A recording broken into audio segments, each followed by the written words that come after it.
Bonjour les enfants, j'espère que vous allez bien, que votre semaine s'est bien passée et j'espère que cette leçon va vous plaire. Vous me manquez énormément malgré ce temps de confinement. J'essaie de penser à vous, donc j'espère que cette leçon va vous toucher. En tout cas, on va passer au chant. Donc ce chant s'intitule Merci, je dis merci. Donc j'espère que vous le connaissez, comme ça on le chante ensemble. Donc 1, 2, 3, 4. Merci, je dis merci pour tous tes bienfaits. Je suis bénie par ton Saint-Esprit, Seigneur. Je dis merci. Merci, je dis merci pour tous tes bienfaits.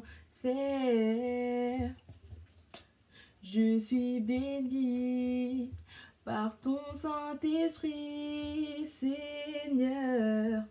Je dis merci. Alors les enfants, nous allons maintenant passer au plan du salut. Première étape, la foi. Croire que Dieu existe et qu'il répond à nos prières. Deuxième étape, la repentance. Demander pardon à Jésus pour tous nos péchés. Troisième étape, le baptême d'eau par immersion au nom du Seigneur Jésus-Christ quand on plonge tout son corps dans l'eau.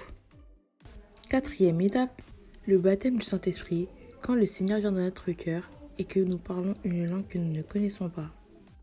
Cinquième étape, la vie de sainteté, vivre une vie sans péché et dans l'amour. Nous allons passer aux requêtes.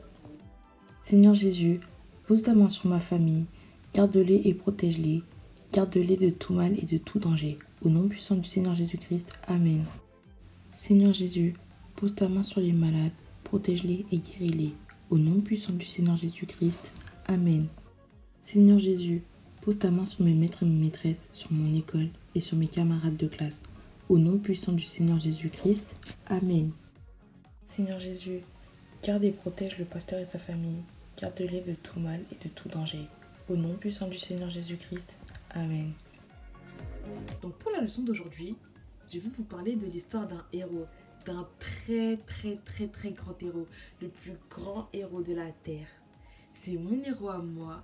C'est mon exemple. Et c'est un modèle que je dois suivre. Et cet héros, c'est Jésus.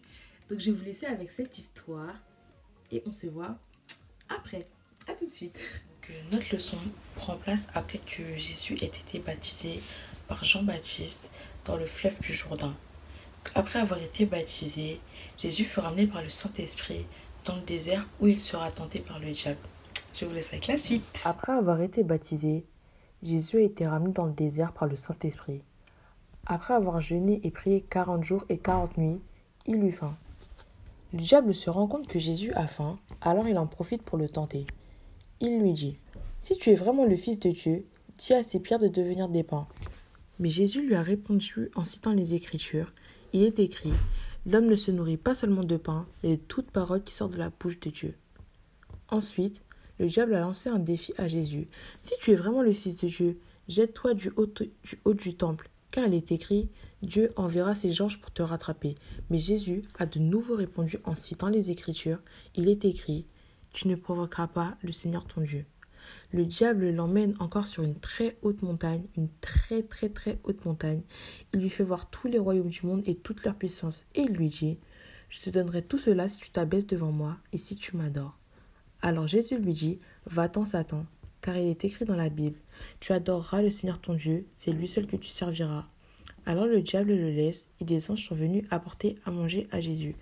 À partir de ce moment-là, Jésus a prêché la bonne nouvelle du royaume. Alors les enfants, j'espère que cette histoire vous aura plu. Mais je ne sais pas si comment vous avez remarqué, mais moi j'ai remarqué que Jésus a résisté à la tentation parce qu'il avait énormément de force. Mais comment s'est-il fortifié? Comment a-t-il pu avoir cette force? Avant d'être tenté, le Seigneur Jésus a pris plusieurs vitamines spirituelles. Mais quelles sont les vitamines spirituelles que le Seigneur utilisait pour avoir cette force? Première vitamine spirituelle, Jésus priait.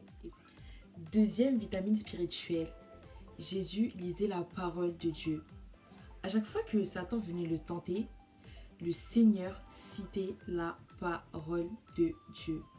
À chaque fois, il disait, il est écrit. Tout ça pour dire que si nous lisons la parole de Dieu, nous rencontrerons des armes pour vaincre les tentations de Satan et toutes les choses qu'il mettra sur notre chemin. Donc, vitamine numéro 3, il faut obéir à la parole de Dieu et la mettre en pratique. Il faut obéir à la parole de Dieu, obéir à ce qui est écrit, qu'elle soit dans notre cœur, dans notre tête, dans notre corps, dans nos jambes, dans nos mains.